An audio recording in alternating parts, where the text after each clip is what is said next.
Actually, I'm going to keep a ball in my hand. Hello and welcome to this special edition of the Riverwalk Review from Riverwalk Lanes, Amesbury, Massachusetts. Paul Grant live on Candlepin Chat. I'm from Candlepin Bowling Network on YouTube. Free to subscribe. And Candlepins for Cancer, a 501c3 charity. We're going to talk to Mark Ricci about the history of Riverwalk and his ownership since 2013. And let's meet Mark right now. And hopefully the audio and video cooperate. Hey, Mark, how you doing? Paul, how are you Great today, to see buddy? you. Thanks for having me. coming down. Glad to Appreciate do it. You're one of the great teachers of the game. We'll get into that later on. Thank you. Talk about the thought process taking over this business back in 2013 or so. So we actually, my wife Melissa and I, who's also the co-owner here, I know husband and wife running a business together. It's usually a recipe for doom, but not when you marry a Candlepin woman herself. We got a phone call years ago from a friend of hers that had asked if we would come down and help out running the alleys up here. And it's kind of a little bit of historical irony for myself. When I used to come here when it was Lafayette lanes for like roll-offs, and I used to live here in Amesbury before I married Melissa with a different woman. I didn't like bowling here at all, really. It was very tough and it was different, kind of different alley than I had ever been to. But having the chance to run my own alleys was something I always wanted ever since I was a little kid. I've been a Candlepin guy my entire life. I grew up in the projects in Somerville, Mass. It wasn't the greatest place for an upbringing, but it was where we grew up, and bowling kept me out of a lot of trouble. A lot of my buddies were getting pinched for like stealing hood ornaments and things, and I was always in the bowling alley, and it just kept me out of a lot of trouble. I started getting good, and I started to realize that I heard people say when I was younger, if you make your hobby your livelihood, you never work a day in your life, and I always wanted that. And luckily enough, here we are. I'm 44 years old, been running a bowling alley for, 13 years now? You want to trade years? No, I'm good. I'm good. 44 hurts enough when I wake up. The lower back hurts enough. I don't want anything more than that. But I've been very lucky to keep an alley like this, to run a small business like this myself with my wife. My kids grew up in this building. I actually got married in this building in September of 2018. My wife and I got married on lanes 5 and 6. So this building has a lot of attachment to me personally, professionally, and just throughout the course of my life. I've just always been a Candlepin guy. Did you go over the foul line during the ceremony? No, but I did beat her. We had our first ball together, and she dropped 6, I dropped 7. So got to maintain dominance somewhere, and I guess I got it that one day. But for 7 years now, now she's winning. What are some of the challenges of running your own business here? Obviously, proprietors get a lot of grief from people. Yeah. A lot of armchair quarterbacks out there. It's not easy to run a business. I've talked to Mike Walker, who works 120 hours a week at Big 20 in Scarborough, Maine. Yeah. He just had their 75th anniversary, November 30th. It's hard business. It's absolutely no joke. I mean, these buildings are doing nothing but aging and getting older. The machines are aging and getting older. It's very hard to incorporate new ideas into an old game, to keep things running, to keep the lanes going, to just keep the cash, coming in, keep the bills getting paid. And that was one of the hardest things I learned, because I had always been a guy that had never had a problem knocking pins over. But keeping money in the cash register was something I was never familiar with. I was never really a businessman. Like I said, I grew up in the projects, and you kind of just learn to value every dollar. And once I brought that mentality here, and again, thank God for my wife, Melissa.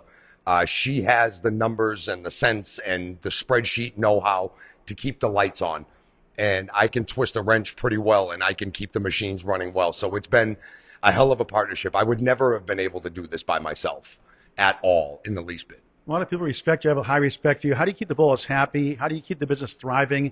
What are you doing to get the business to the next level? That is such a loaded question, Paul. How do you keep the bowlers happy? That's a tough question. No, and I respect it 110%. Kind of having the ability to look at it from both perspectives, as somebody who puts the shoes on and as somebody that has keys to the building. You have to just find an equilibrium to it. You can't just do everything to just keep everybody happy, because you're going to spend so much money that you're not going to be able to be in business. So it's a matter of treating people right, giving people an old place to come and check out. That there aren't many of these alleys left that are like this, these old, loud, echoey alleys. If anybody's ever been to Riverwalk, this is loud. Sawyer's and Bowlerdrome in Northborough, Mass. like that too. Very much so. Yeah, there's not too many of these old Diamond ones Junction left. Lanes, Palmer, Mass. also. I love that place so much. If you're ever in Palmer, Massachusetts, is it Palmer? Yes. If you're ever in Palmer, Go to Diamond Junction. It is a wicked blast from the past. Check it. It's very similar to Riverwalk like this. You got to go downstairs. There's 10 lanes of old Brunswick pins. They got pool hall. It is so cool. I wish I lived around there. I would definitely bowl a couple leagues a week. But, the biggest challenge is honestly keeping the lights on.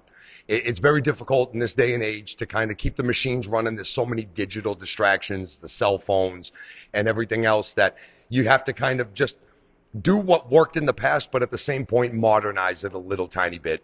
And, prize money and things like that go a long way, but giving somebody a clean place, and something that they don't get anywhere else. Like there's a lot of decorations. We're going to walk around and check some of it out. I try to make this place, and even on our business card, I try to call it New England's only working Candlepin Bowling Museum, because there is a history to this game, over 100 years of history, which I think I was destined for this, because Candlepin was incorporated as a game in 1881. I was born in 1981. So on the 100th anniversary, this guy showed up on July 4th, and it's almost like this is what I was meant to do. And I feel like this is something I was meant to do. We're going to show some pictures on the walls later on at the end of the interview here, brief interview, 10 to 15 minutes long. Thank you for watching this on Candlepin Chat. Talking to co-owner Mark Ricci, Riverwalk Lanes, the Riverwalk Review. I like that. You came up with that last night when we were bowling the next Everything comes last minute, like nicknames for bowlers. I haven't got one for you yet, but we'll see if you want one or not. Well, I did a thing one time. You could always call me Mr. 519. I'm fine with that. I called Dave Godwin Mr. 235. That's right. That's right. He did it in the one game. I mean, there's a bunch of us that have done some things, so that's okay. We'll talk about your accomplishments in just a minute. Talk about the history of Lafayette Lanes, now Riverwalk Lanes. So Lafayette, which is now Riverwalk, that is this building. A lot of the old school guys remember it as Lafayette, and they remember there's really only been 3 families that have run this place ever since the beginning. Very much here on the North Shore, especially Merrimack Valley into Amesbury here. The Baldinelli family is very Anthony, Fernando were the patriarchs, and then you had the sons and daughters, Tony Marie Baldinelli, one of the most famous names, a Mount Rushmore Candlepin bowler in her own right. My God, absolutely.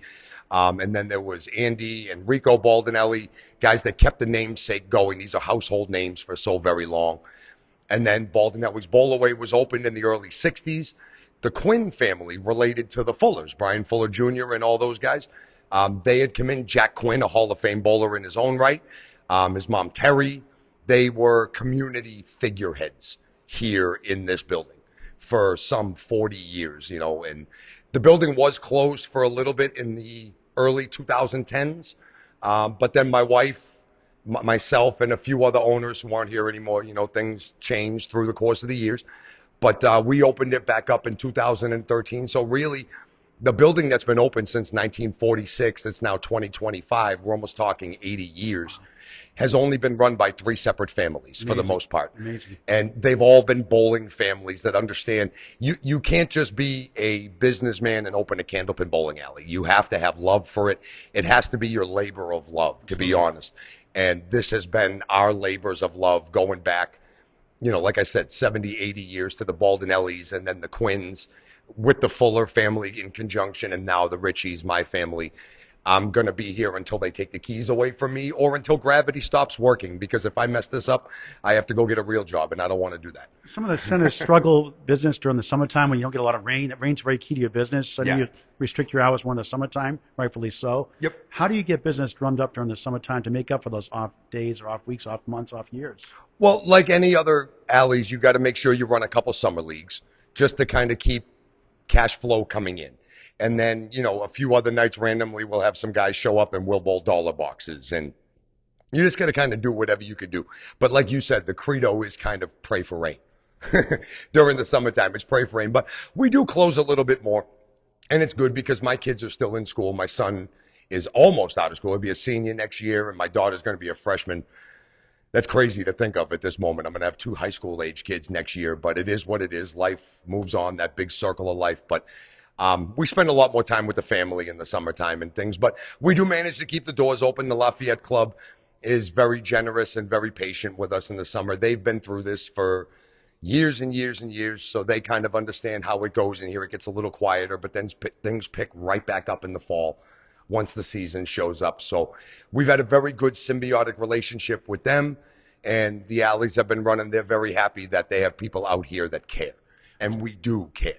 Absolutely. It definitely shows. Thank you. Talk about your leagues, what you offer here in the winter and fall leagues. So we do a lot more low pressure leagues. There's a lot of bigger bowling alleys in the area. Portsmouth Bowlerama, not too far away. Academy Lanes, right down 495 a little bit. So we tend to do a lot more lower pressure leagues. We do have a speed league on Tuesday nights, a 3-person, but it's more just a bunch of us throwing 5 games together. You know, they're money leagues, of course. We do have a singles league, an over average league. I came up with a concept for it, or maybe somebody else did years ago, and I had just never heard of it. But we bowl an over average league on Mondays. I have a ladies league on Thursday. They're my favorite league in the world. The ladies come in on Thursday, and they're just doing nothing but having a good time. And then we do have 2 pro league teams in here on Friday nights. We have King of the River in here on Sunday mornings. So there's always something going on. I actually just picked up a group of guys that run their own little mock league kind of out of Sunnyside and Danvers, but they decided to come here. So they're tearing the place up on Wednesday nights. So, you know, it's just a matter of keeping butts in the seats, keeping the machines running, and just giving people an interesting place to bowl. And this is definitely an interesting place to bowl. Talk about King of the River, the format of King of the River. Rivah, a New England word. River. River, That's not right. river. Well, if you listen to me talk for 9 seconds, I haven't said an in 44 years. So it made no sense to call it King of the River. Well, I had to actually. My first day in broadcasting school, I was doing a commercial called State Candy Bars, and I kept saying candy bars. Candy bars. Everybody was laughing. I thought the commercial was funny. I thought they were laughing at my commercial. They were laughing at my accent. Hey, don't let them fool you. Everybody loves a good Boston accent, except New Yorkers, but that's okay. That we can deal with that later. My teacher said, Mr. Grant, only sheeps go bar. So I had to redo the commercial at night. Yeah, but Boston accents go, so that's okay. No, King of the River you're pretty much your standard King of the Hill format. A lot of bowlers come in. They bowl a 4-string qualifier because years ago there was a league in here, a speed league, big league, that they bowled a 4-game league. So I tried to keep some of that tradition going. I know a lot of tournaments that are out there are 5-string or 3-string qualifiers. But I tried to keep some of that old school. I'm very much a student of the game, student of the history of the game. And I respect a lot of the traditions of the individual. Like we all play Monopoly in games, and there's always house rules at certain places. And one of the big things here was their old speed league was 4 strings. So we keep the 4 strings going. Then at the end, we take the top 4. And then it's match play all the way to the end where you bowl the king or the queen from last week. Right now, we actually have our first queen of the 25-26 season, Nicole Talbert. She bowls out of Metro Bowl in Peabody, but she's one of the crazies that come up here on Sunday morning really early instead of sleeping in. We get everybody coming up here at 9:30 on Sunday mornings, and it's a lot of coffee drinking and heckling and high-low jack hitting. And everybody's got a chance, 100% handicaps. Everybody's pros can win, like Michael Pelchat. Other people have won. Keith Beaupre's won it, I think, a couple times. He has. He was our coach, Lane Britton. Yeah, Keith Beaupre was our first ever King of Kings champion. At the end of the season, as people bowl, they earn points in the standings, much like the FedEx Cup in golf or actually, I don't even know what they call it in racing anymore. It used to be the Sprint Cup, I believe, or whatever it might have been. But you accrue points in a leaderboard, then we take the top 16, and there is a King of Kings tournament at the end in June. And then that's our season champion. That person gets to keep the title belt. Our trophy every week is like a cool wrestling belt. And that person gets that as the trophy. So we keep it light here at Riverwalk because there's other places that are keeping it heavy with the competitions and things. So we try to have some fun here. A lot more of our stuff is more handicapped and more geared towards people who aren't very much interested in the scratch level stuff. And that's 9:30 Sundays during most Sundays during the regular bowling season. Pretty much, yeah. Barring weather and Easter like Sunday, right. Pretty much I'm here every morning, exhausted, drinking coffee at 8:30. So come on in, and you could be the king or the queen every Sunday morning. I talked about the Candlepins for Cancer Roll. If you had it here last year, I pledged to you, as long as I'm alive, as long as I'm doing this, we're going to have one here every year. You've supported the charity. You've been great to me. Al Johnson loves you, respects you. A lot of people respect you, and you earn your pins here. But, boy, we had great turnouts here the last couple of years for the men. We really have. We've done the scratch men's roll-off here, and we've done very, very well. There's been quite a good turnout. This is one of those houses that is a good decider of tournaments because you really can't get lucky here. These pins, the lanes are so old and everything's just so creaky. You know what I mean? Like it still works, but everything's just a little bit different than the newer places. So you really have to work a lot harder, but it's a very good deciding factor house where you really can't get lucky and make it. You have to bowl well. And we see that on Friday nights, and we see that during my New Year's Day tournament, and we see that at the Candlepins for Cancer roll-offs every single time. Corey The Packard- best of the best win it. Corey Packard won the first year as a 1C. Keith Beaufort, as a 5C, won it with Yep. a Candlepins for Cancer shirt. He had no collar shirt that day. Yeah. And I told him to get one. You'll do better. He left. Yeah, What sure. a knucklehead. He's 4-0. Yeah, what a knucklehead. He's, Take that, Keith. he's always forgetting this stuff. No, Keith and I are really good The friends. tsunami. Yeah, we give each other the business all the time. We're good Pokemon Go buddies and everything else too. But he has come a very long way and has done very, very well for me. He's had a lot of success in this building. One of your big tournaments is the kickoff of the year, New Year's Day every year, a big sellout every year. Yeah, the New Year's Day 5 out of 7. It's our signature tournament, our house tournament every year. We do it on January 1st to get it out of the way because there's a lot of other tournaments that are going on. But yep, bowl 7 games, take your best 5. There is no handicap. That is the handicap that you get to drop 2 of your games. And as of right now, the tournament is almost full. The Candlepin community is outstanding. Whenever there's a good tournament out there, the bowlers show up. And every year they've come and basically almost filled the tournament every single year. It doesn't seem very hard to fill a tournament in 8 Lane House, but you'd be surprised. Sometimes it is. But on the New Year's Day event, the Candlepin community comes out in droves and really supports us up here. And I really can't thank them enough. There's some days that, it's tough to keep coming in because maybe it's a quiet day, quiet week. But every once in a while, the community shows up in droves and shows you why it's really important. And I can't thank them enough. Like I said, this is a labor of love. This isn't a labor of financial independence. This is my labor of love. Talk about your Candlepin gift card. You got a great special, one of the best prices out there, a good deal for the bowlers. Talk to your viewers about that. That's why we try to do it. We offer gift cards for the holiday season or for a birthday or whatever it is. You got a bowler in your family that likes to come bowling. We got the Lafayette Club, wicked cheap beers. So when you come on in, it's we get you a gift card for an hour of bowling for up to 5 people with shoes included for $25. Unbeatable. You couldn't beat that with a baseball bat and a hockey stick at the same time. So I just want the lanes to be working. We're making our money. We're keeping the lights on. Thank God my wife is very good at making sure that those bills are balanced. But we're doing very well with the community, the local community, with the Candlepin community. Everybody's been so supportive of us keeping the old alleys open like this now. And it's been almost 13 years. May 2nd is our opening anniversary. And next year will be 13 years. Congratulations. Thank you. So please help the Ricci's support Riverwalk Lanes, keep them thriving and alive and going. Riverwalk Lanes gift cards, $25, a great gift, a great stocking stuff for Yankee Swap gift for any occasion, birthdays, anniversaries, Mother's Day, Father's Day, graduations. A thank you gift, a what the heck gift. Get one here at Riverwalk Lanes or your local bowling center. I like put something that. creative What once the in a while. heck gift? I like that. All right, let's get the tripod. We're going to move around, show some pictures. We'll talk about your accomplishments later on. We'll wrap up here in a few minutes. Thank you for watching. There's a special interview with Mark Ricci, co-owner of Riverwalk Lanes in Amesbury, Massachusetts. We're on Candlepin Chat. I'm Paul Grant of Candlepin Bowling Network and Candlepins for Cancer. Let's see if we can get this over here, Mark, and show us me a picture. See if you want to take the microphone with you. I got you covered. My knee is locked up today, so I'm having a hard time standing up a long time. That's okay. So Knee surgery coming up after the Mixed Worlds with Ladies Internationals. So let's try to get over here if we can. And we're going to try to bring this camera. Hopefully we can get this in view for our viewers. So, We're going to trip over this wire. like I said, one thing that's very important to me is acknowledging the history of the game. And I feel like a lot of that is being lost through the years. Being lucky enough to grow up in the 80s and the early 90s, we got to watch some of the greatest bowlers that ever bowled. And even some of the bowlers from the generation before that, we got to see them. Even though it was at the end, I still got to see guys like Charlie Jutras and Stacia Zernicki kind of like finish at the end here.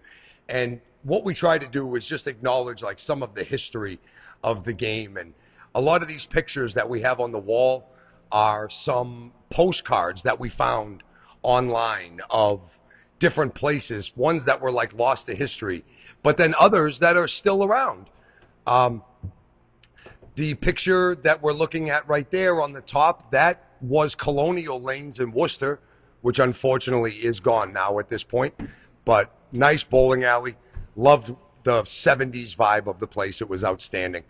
That picture right there was from the old Portsmouth prison recreation yard, where they had bowling lanes for the convicts to get their exercise on. Like I said, a lot of these were just like postcards. You weren't one of them, were you? No, I have never gotten bracelets like that. And plus, I was not around in March of 1915. So that was definitely negative,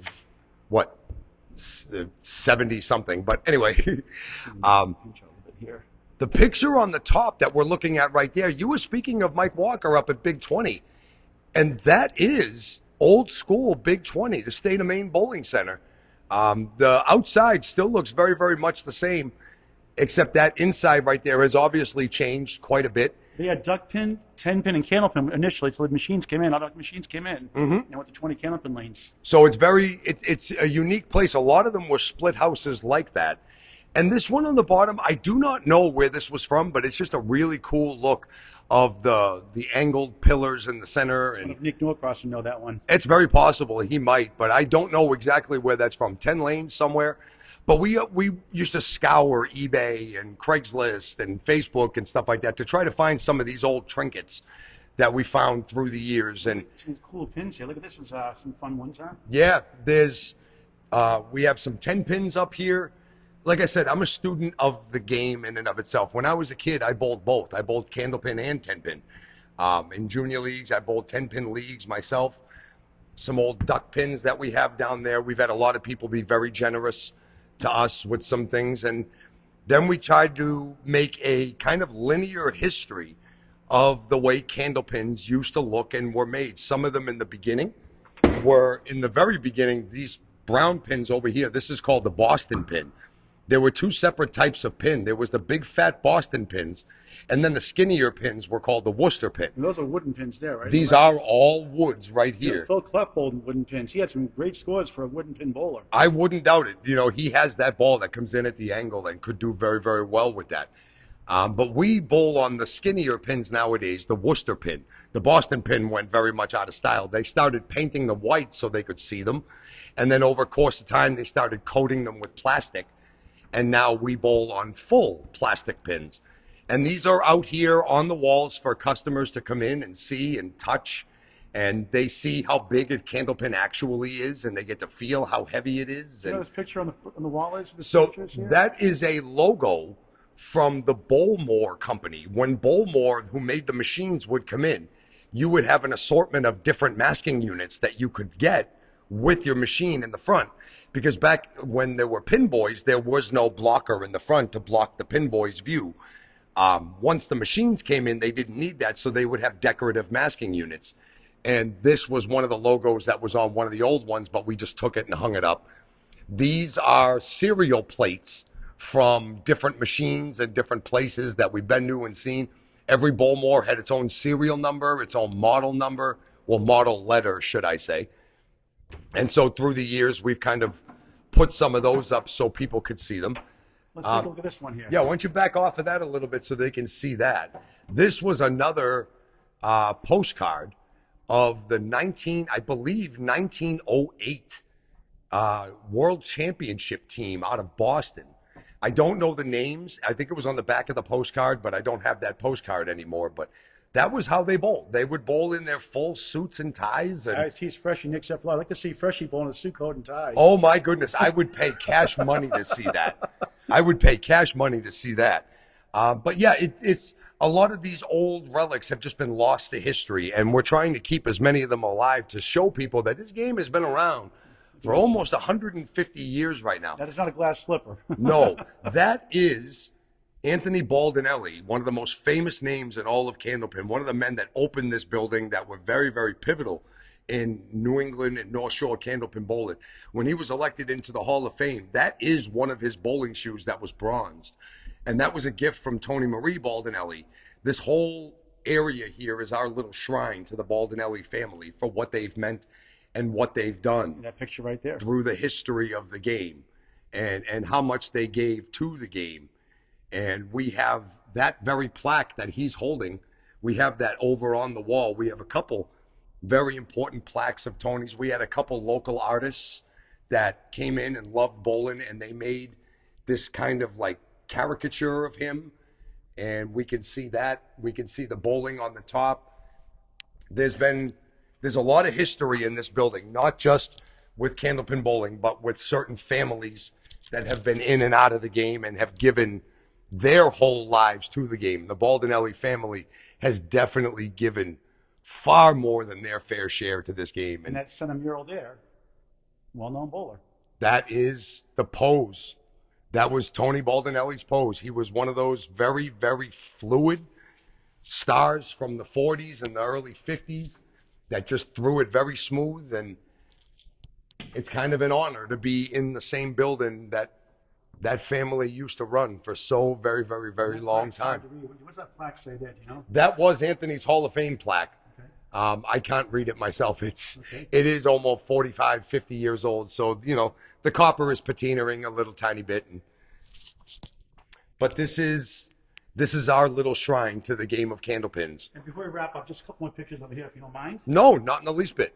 You can grab that Candlepin gift card after this too to appreciate the show Yep. on the screen. But these are some more pictures of like championship teams that were in places on these old wood pins that weren't even really painted. They were just maple wood that was laid down.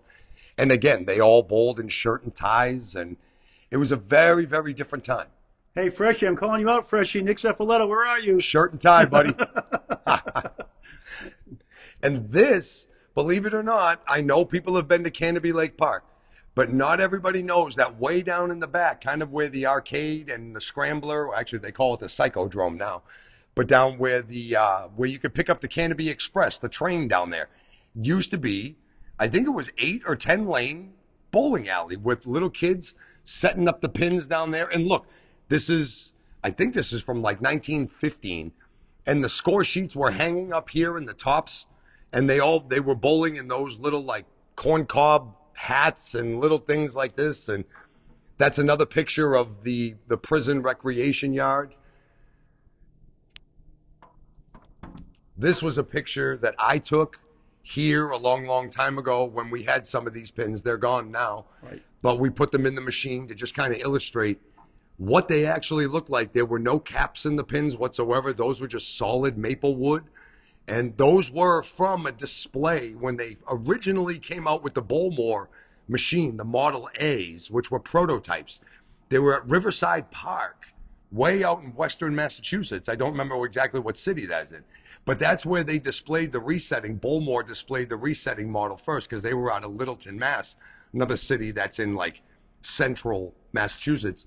But they displayed it at Riverside Park, and they had boxes of these display pins that somehow survived through the years. We had 10 of them. I put them in a machine for one rack just to take this picture. And I no longer have these pins anymore. But that was what it used to look like. But I'm amazed. I cover a lot of bowlers, even the pro bowlers. Not calling anybody out, but some people know the pin numbers. Why don't you show the viewers the pin numbers? You'll put your finger there if you want. Show the pin numbers. There's more than a few. Larry just said I'm talking to you. So right in the front's the 1, and then you go left to right. We read left to right. So the 2, then the 3, then the 4, 5, 6, 7, 8, 9, 10. So we read left to right. You go back a row, and then you count left to right. So the 4 horsemen left is the 1. Point the 1, 2, 4, 7. 1, 2, the 4, and the 7. Or if you got the horseman right, it's the 1, 3, 6, 10. And the half Worcester. It's doom. We don't want to talk about the half Worcester. The half Worcester stinks. The 2-8 on the left or the 3-9 on the right. Well, the 1-5 in the middle too. That's even worse. I know. That's even worse. At least you can make the half Worcester. I got to show the lemon drop. Oh my God! Yes, we have to show the 4-pin on the lemon drop or the 6-pin on the lemon drop. Don't do that. Double strike, please. I had to pay $5 last night at my ACST match, and this is. So you can't see around it, but this picture right here was exactly where Candlepin bowling had its roots. Under almost every local bar, local watering hole, dance parlor, everywhere, there were always some Candlepin lanes in the basement, or at least bowling lanes in the basement. That is from a local club that's in Newburyport, Mass. Called the Neptune Club. Myself and a former owner here would go around and kind of refurbish them and, kind of sand the lanes a little bit, oil them up, fix the pin decks, put some pins in. And those lanes still exist in Newburyport, but there are many, many. If you go to any kind of old bar or recreation place that was built in the, I'd say the 20s and after, you're going to find a lot of them have bowling lanes down in the basement. And that was where your grandfather was when he came home late that night. That was where disputes were settled. That was where the original money matches used to be had at places like that.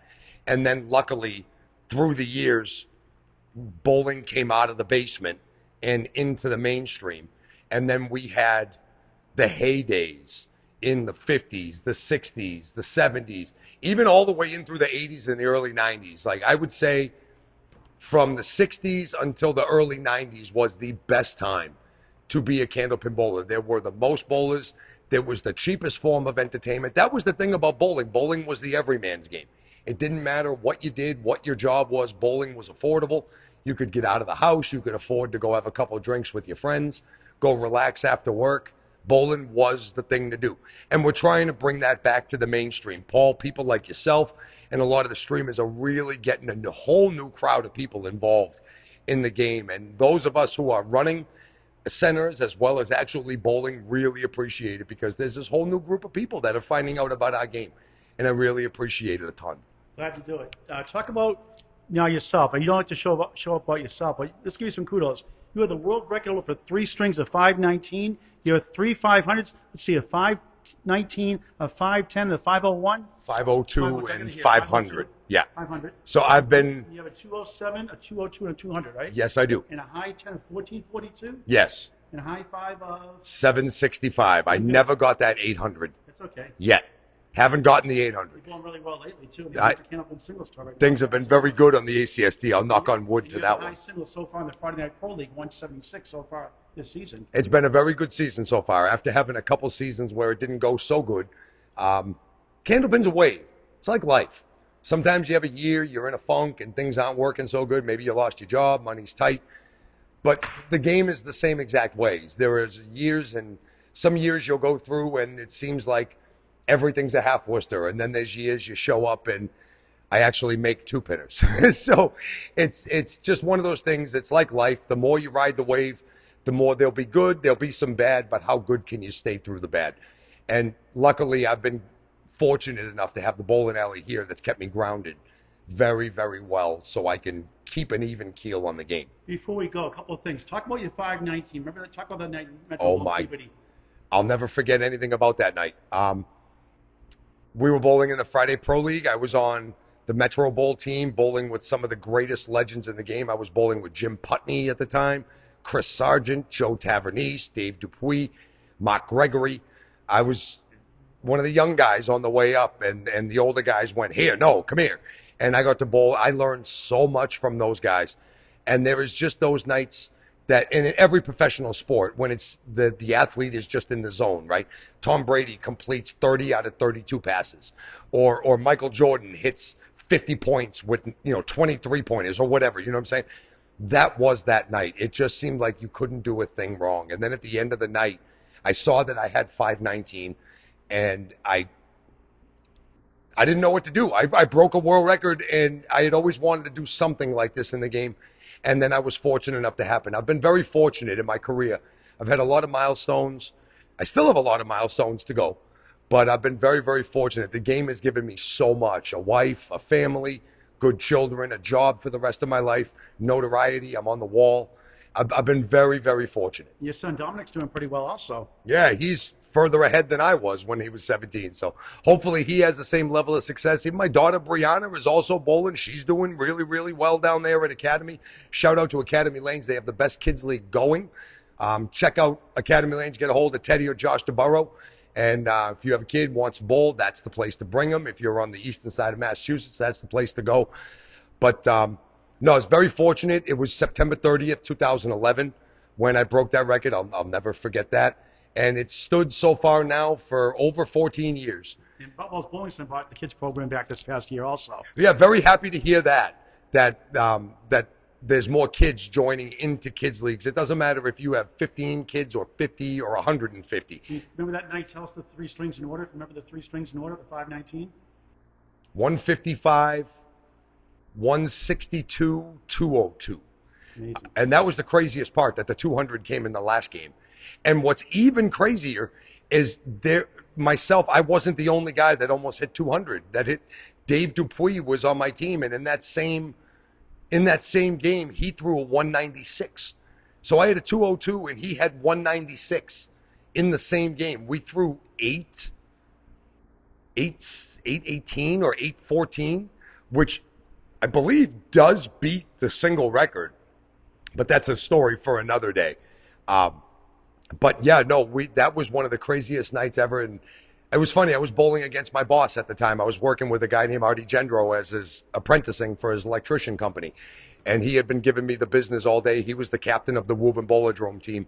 And then I gave him the business for the entire rest of the evening. So, again, very, very fortunate to hit a number like that and then to have hit 500 a few other times, to have hit 200 two other times. Extremely fortunate. And I don't want to say lucky because then it kind of takes something away from it. And I don't want to take anything away from that. Nobody who has a 200 or a 500, you can't say any of that is luck. One thing I admire about you is you tell it like it is. You can be rough sometimes on the Oh, yeah. edge, but you don't do it to hurt. You do it to help. So some people will say it to be offensive. You do it to be helpful and to really help some people change their attitude, their mindset. How do you encourage bowlers who struggle with bad attitudes or punching out? You get up split. It's almost a split 40% of the time on Channel 5. Some Yeah. split 50, 60. Sometimes it seems like it's more or less. How do you coach those people when they're having a hard time adjusting? You know, that's a really good question. I try to just preach the philosophy that I think of, that if I hit the head pin or if I get something and I leave a big split and it's been split after split, I just keep telling myself that there is another object to the game besides throwing a strike or a spare. There is the object of the game of get your 10. So if you can keep yourself even keeled and have three separate things to do, you can kind of understand that just because you didn't get a strike doesn't mean you failed. Just because you didn't get a spare doesn't mean you failed. When you fail is when you get the spare and or you leave the split and you just throw the next couple balls away out of anger. That's when we fail. We don't fail because we got a 9 box or a 10 box out of a big split. You didn't fail. As a matter of fact, you succeeded exponentially better than many, many other people. So to me, it's important. I was always taught the belief that mindset is everything. So if you can keep yourself on an even keel in a given situation, then you'll be able to succeed next time. Just because you had a bad frame this one does not mean you cannot come back and throw a better ball. My grandfather always taught me when I was a little boy growing up. My grandfather, my dad's dad, taught me how to bowl. The only time you can be upset or even happy is when the machine is resetting itself. Once the machine is done, there's 10 brand new pins, and you now have another job to do. And if you're not in the right frame of mind, it's going to be really hard to do that job. And it took me years to understand what he meant. But in the last 15 to 20 years since I've been a professional, what I've found out is that it is the truest thing I've ever heard in my entire career. And I do try to preach mindset because we're all talented. We all know how to roll the ball. We all know how to hit the pins. Whether we do or not all the time is irrelevant. That's semantics at that point. But mindset is the only thing that you truly can control, how you deal with it and how you move forward. Not just when it's good, but when it's bad. And that's what I try to preach more than anything.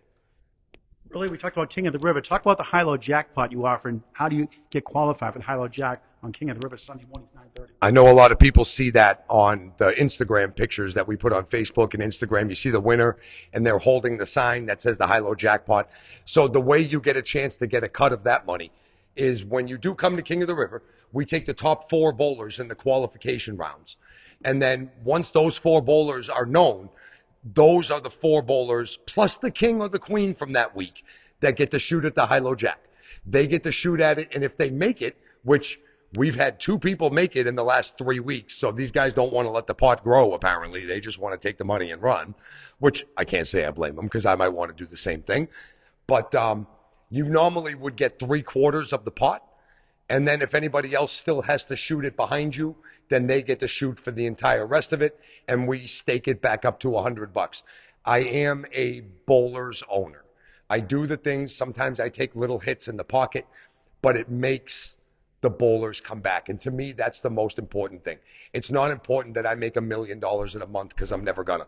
What's important is that I have the bowlers that show up and that they want to keep bowling here. And I've been very, very lucky that I've gotten a good group of loyal locals and non-locals. I mean, we have people who bowl 2 leagues a week here, and they're driving down from Nashua. I used to have people come down from Maine, Dewey and Amy Milliken and Eric Mason and Corey Emerson coming down. A lot of people making a long drive on Sunday morning just to come and bowl a tournament. And nobody appreciates it more than myself and my wife, Melissa, helping us keep the lights on, helping us keep the machines running, and just keeping this as one of the smaller, one of the tougher, but one of the more friendlier places you'll walk into as a Candlepin bowler. So please help the Ricci's join a league here. Do the Candlepins Cancer Roll-Off in January. Registration Candlepins number 4 cancer.com. Candlepins number 4 cancer.com. Unlimited shifts are allowed. Here's the gift card, $25 up to 5 people. 1 lane, shoes included, 60 minutes of fine bowling. Get 1, 2, 3, 4, 10 gift cards for all your family and friends. What a great way to get them into this great game of Candlepin bowling. It's unbelievable for any age. Mark, final words. Paul, this has been very good. Thank you for letting me showcase the bowling alley a little teeny tiny bit. We're coming out. I do believe a lot of us who are running places and are bowling, we're seeing that Candlepin's coming out of what people were calling this dead house era of the last 10, 15 years, where it's been, the attendance has been down because there's been a lot more digital things. People are finding the game again. Like I said, thanks to streamers like yourself and Steve Kelly and Bob Lee and everybody who's been doing such a good job. The Facebook interactions and the social media interactions are getting better. We're noticing an uptick in business and things. So a lot of people are rediscovering the game, and that's the most important thing to us, is that people are in the alleys having a good time, remembering what it was like to be a kid when grandma and grandpa brought you to the alleys, or when you went for your kids, your buddy's birthday party at the bowling alley. Those were the best when we were kids. And now we're starting to realize, and people are starting to realize that, hey, this is still here.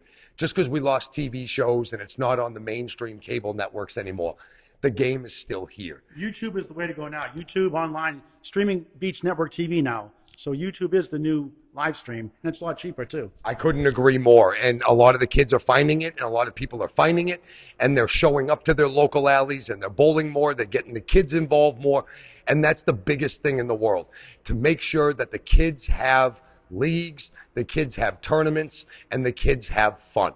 Everything in this game should be all about the kids. We, as the older generation now, or the mainstream, we need to make sure the kids get involved. We need to make sure that the kids have something to do and the kids have a safe place to go, because there's a lot of junk out there. There's a lot of stuff going on.